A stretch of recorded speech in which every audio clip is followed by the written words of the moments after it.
Hello everyone, আসসালামু আলাইকুম। জানেন, কিছু কথা থাকে যে কাউকে বলা যায় না, শুধু নিজের ভিতরে বয়ে বেড়াতে হয়। আমার হাসির আড়ালে যে কতটা দীর্ঘশ্বাস লুকিয়ে আছে তা যদি কেউ দেখতে পারতো। মানুষ শুধু উপরের হাসিটাই দেখে, ভিতরে রক্তক্ষরণ কেউ দেখে না। বাকি আর 10 জনের মতো আমার জীবনটা যেমন চেয়েছিলাম তেমনটা পাওয়া হলো না।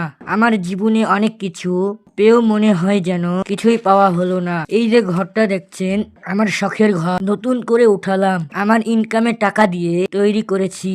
আমার জীবনের সবকিছু মাঝে মাঝে মনে হয় সবার ভিড়ে আমিও বড্ড একা, কারণ আমার বয়স অনুসারে কারোর সাথে ভালোভাবে খেলাধুলা করতে পারি না, কিন্তু তবুও খুব ইচ্ছা করে সবার সঙ্গে খেলতে। আমার সব থেকে ভালো বন্ধু হলো আমার বাবা মা এবং আমার পরিবার। সবার হয়তো প্রিয় কিংবা পছন্দের নয়, তবে আমার মায়ের কলিজা শিরা ধন এবং আমার বাবার নয়নের মণি আমি। জানেন, আমার শারীরিক অনেক সমস্যা। আমার বাবা আমার পিছনে অনেক অর্থ ব্যয় করে শুধু যেন আমি একটু ভালো থাকতে পারি। মাঝে মাঝে আমার দাঁত নিয়ে অনেকে অনেক কথা বলে, হয়তো আমার সেটা ভালোর জন্যই। আপনারা আমার ব্যাপারে কতটুকু জানেন? আমার বাবা একজন অবসরপ্রাপ্ত চাকরিজীবী। আমার পিছনে তার জমানো সঞ্চয় সব শেষ, কিন্তু তবুও থেমে নেই। আমার বাবা মনে করে দাঁতের চিকিৎসার চেয়ে আমার জীবন বাঁচানো তার কাছে বেশি জরুরি। আমার সবচেয়ে বেশি যেটা সমস্যা সেটা হলো আমার হাড়ে একটা ছিদ্র আছে, সেটা অপারেশন করাতে হবে।